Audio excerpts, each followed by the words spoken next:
Hello class, welcome back बच्चों। तो मेरे बच्चों, स्टार्ट करते हैं नया लेक्चर। बेटा, नए लेक्चर में चर्चा शुरू कर रहे हैं सबसे पहले होमवर्क से। बेटा बताओ, होमवर्क में किसकी क्या दिक्कत और परेशानी है? होमवर्क में क्या दिक्कत क्या परेशानी है किसी की? कोई एंट्री बताओ। 23rd last, 6th। क्या करें बाबू? अगले की लास्ट, क्लोजिंग स्टॉक 300 रुपए से अंडर वैल्यू है। इसकी आई क्या कोई प्रॉब्लम? 23rd की ये है प्रॉब्लम, यह लास्ट प्रॉब्लम। कहता है सेल रिटर्न बुक का टोटल 210 रुपए अकाउंट्स में इंक्लूड नहीं किया। नहीं करा, अब कर लो। सेल्स हमेशा क्रेडिट होती है, सेल रिटर्न हमेशा debit. Sale return to suspense 200 रुपए, 210 रुपए करो, खत्म हो गया इंक्लूड अकाउंट्स में। बहुत मुश्किल एंट्री थी ये तो, खैर मुझे डर भी लगा बताते हुए। और कुछ इस क्वेश्चन में और कुछ प्रॉब्लम किसी की नहीं? बेटा 23rd क्वेश्चन हो चुका है, 24th में प्रॉब्लम बताओ जी। एच से पहले किसी की कोई भी परेशानी? H1 से पहले किसी की कोई भी परेशानी? Second, interest on investment.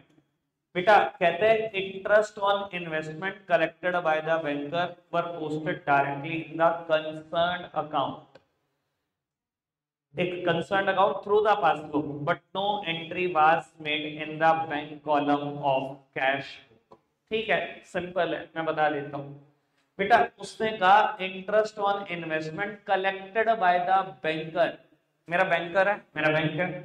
बेटा मैंने किसी सिक्योरिटी में इन्वेस्ट किया हुआ है, वहां से ब्याज है, बैंक ने डायरेक्टली रिसीव कर ली, मुझे बताया तक। कहते हैं interest on investment collected by the banker were posted directly in concerned account through the passbook. Passbook में रिकॉर्ड हुआ था। कहते हैं पासबुक से ही कंसर्न्ड अकाउंट में ट्रांसफर कर दिया गया। बेटा पासबुक में देखा, अच्छा इंटरेस्ट आया, इंटरेस्ट ऑन इन्वेस्टमेंट अकाउंट बना रहे थे, वहां तो ट्रांसफर कर दिया। कहता है but no entry was made in the bank column of cash book. लेकिन जब कैश बुक बना रहे थे उसके बैंक कॉलम में भी तो बढ़ाने थे पैसे। कहता वहां नहीं बढ़ा है। अब वहां नहीं बढ़ा है तो बेटा बढ़ा दो, यानी कि सीधी सीधी सी entry, bank account debit to suspense account. कितने रुपए? 75 रुपए। ठीक है जी। और ना एक सेकंड खड़ा हो जाएगा, यूज करना यहाँ बी के अलावा कोई और प्रॉब्लम किसी की? जी ठीक है, वो तो अच्छा। जीवन पढ़ लो। Cash purchases from Ajay 189 were recorded in a cash book as well as purchase book posted from both. ठीक है बेटा, कहता है कैश परचेस करी अजय से, एंट्री क्या होनी चाहिए थी? Correct, purchases to cash. नाम की तो कोई बात ही नहीं अगर आपने कैश खरीदा। एंट्री होनी चाहिए थी परचेस टू कैश 189। ठीक है, कहता है were recorded in a cash book as well as in the purchase book. गलती क्या करी? कहता है कैश बुक में भी दिखा दी, परचेज बुक में भी दिखा दी। कैश बुक में दिखाई जाती है सारी कैश ट्रांजैक्शन, परचेज बुक में दिखाई जाती है उधार की परचेज ट्रांजैक्शन। जब कैश बुक में दिखाई तो एंट्री क्या करी? Purchase to cash. और जब परचेज बुक में दिखाई तो एंट्री क्या करी? Purchase to Ajay. मतलब एंट्री करनी चाहिए थी परचेज टू कैश, करेक्ट। गलती क्या करी? परचेज टू कैश भी कर दी और परचेज टू अजय भी कर दी। ये वाली एंट्री फालतू कर दी जो परचेज बुक में करी। खाली कैश बुक में ही तो करनी थी, सब कुछ ठीक रहता। परचेज बुक में फालतू एंट्री कर दी। अब बेटा गलती तो हो ही गई है, रेक्टिफिकेशन करना है, किसी एंट्री को रिवर्स कर दो। परचेज टू अजय फालतू करी ना, एंट्री कर दो अजय टू परचेज, खत्म। जो गलत एंट्री करी उसका इफेक्ट नलीफाई किया बस। ठीक है ना, गलती दो जगह करी। ठीक है ना, चलो बाबू H1 सबकी प्रॉब्लम होगी, अभी नहीं सॉल्व हो सकती। आपको पता ही है, कभी क्लोजिंग स्टॉक की एंट्री करी है मेरे साथ? जब लग जाएगा पता लग जाएगा। अगला चैप्टर शुरू होगा, शुरू के 2 दिन में पता लग जाएगा 2 दिन के बाद कोई बच्चा याद करा देना, ये एंट्री रेक्टिफाई कर देंगे। ठीक है, और कोई परेशानी किसी की? आगे बढ़ जाए बेटा, आगे बढ़ रहे हैं। आज का टारगेट 2 क्वेश्चन यहाँ पर है, छोटा सा टारगेट है क्योंकि इसमें 5 एंट्री है, अगले क्वेश्चन में 13 एंट्री है। 18 एंट्री यहाँ पर टारगेट है। 27th इलस्ट्रेशन होमवर्क, और नाम ना लेना अभी इस चैप्टर का, कुछ चैप्टर खत्म। ठीक है जी, कल आएंगे एक नया चैप्टर शुरू करेंगे। बेटा इलस्ट्रेशन नंबर 25 आप अभी स्टार्ट कर रहे हैं, और इसके बाद 26 भी। पहले 25 फटाफट से कर लो, मैं बेटा मैच कराऊंगा, और फिर बेटा 26। ये मेरा आज का यहीं का टारगेट है, फटाफट से करना स्टार्ट। सेकंड पॉइंट प्रॉब्लम का एक बार देख लेते हैं। कहता है furniture purchase from Noor 6000 was recorded through purchase book as 5000 posted to debit of नूर 2000। अच्छा जी बेटा, फर्नीचर परचेज करा नूर से 6000 रुपए, करना क्या चाहिए था? फर्नीचर टू नूर एंट्री करनी चाहिए थी, फर्नीचर अकाउंट डेबिट टू नूर 6000, ये करना चाहिए था। कहता है आपने एंट्री परचेज बुक के थ्रू पास कर दी 5000 रुपए, और नूर के अकाउंट में डेबिट दिखा दिया 2000 रुपए। बेटा अगर परचेज बुक से पास कर दी, मैं इसको पढ़ूंगा, परचेज अकाउंट से पास कर दी, परचेज बुक से पास कर दी 5000, और कहते हैं नूर को भी डेबिट कर दिया 2000 रुपए, ये करी रॉन्ग एंट्री। ऑब्वियसली बेटा ऐसे कोई एंट्री नहीं करता, दोनों डेबिट और दोनों अमाउंट में फर्क, ये लेजर बनाते टाइम फर्क है, पर हमेशा हम कैसे सोचते हैं जर्नल एंट्री में, तभी करेक्शन सोचनी आसान होती है।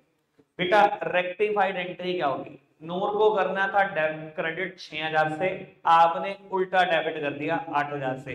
अगर मैं नूर को 8000 से क्रेडिट कर दूं, सब कुछ ठीक हो जाएगा। 8000 से क्रेडिट करने की वजह क्या है? इस 2000 का इफेक्ट भी खत्म, और वो 6000 भी रिकॉर्ड। ठीक है जी, तो बेटा ये तो कहानी खत्म होगी, इसको भी नलीफाई करो। परचेज को क्रेडिट कर दिया मैंने 5000 रुपए से, ये भी हो गया नलीफाई। बेटा उसको करो रिकॉर्ड, फर्नीचर अकाउंट डेबिट 6000 रुपए। अब बेटा डेबिट में और 7000 रुपए की जरूरत है सब कुछ ठीक करने के लिए। क्या करूं बेटा? नाम नहीं समझ में आ रहा, सस्पेंस अकाउंट एंट्री। ठीक है जी, ठीक है। बात फिर वही है यार, इनके इफेक्ट नलीफाई करें, इसको रिकॉर्ड कर दिया, अगर फिर भी कुछ रहेगा तो सस्पेंस। बात तो पहले दिन से ही वही है, कुछ नहीं बदला। आओ जी प्यारे बच्चों, आगे की बात करते हैं। बताओ किसी की कोई परेशानी? थर्ड वन कहते हैं goods return to Rai 3000 recorded through the sales book as 1000। अच्छा जी बेटा, गुड्स रिटर्न करा राय को, परचेज रिटर्न है, एंट्री क्या होगी? राय टू परचेज रिटर्न 3000। कहता है आपने सेल्स बुक के थ्रू रिकॉर्ड कर दिया। सेल्स बुक में बेटा उधार की सेल्स रिकॉर्ड होती हैं, लेकिन इसका मतलब है राय को ही डेबिट किया होगा। राय टू सेल्स ये एंट्री कर दी। बेटा राय को डेबिट करना था 3 से, आपने 1 से डेबिट कर दिया। अगर राय को मैं डेबिट कर दूं 2000 से, तो राय तो ठीक हो गया, ये कहानी तो खत्म। इसका इफेक्ट नलीफाई कर, सेल्स को भी कर दो डेबिट 1000 से, और बेटा उसको करो रिकॉर्ड, परचेज रिटर्न को करो क्रेडिट 3000 से, हो गया सब कुछ ठीक ठाक। ठीक है, चलो जी और बताओ। फोर्थ, अच्छा सब ऐसे करा लो, खुद क्या करोगे?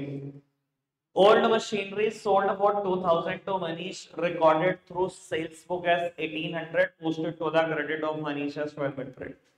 बेटा एक मशीनरी बेची है आपने, कहता है old machinery sold for 2000 to Manish. बेटा डेटर बना लो, 2000 का मशीन बेची है।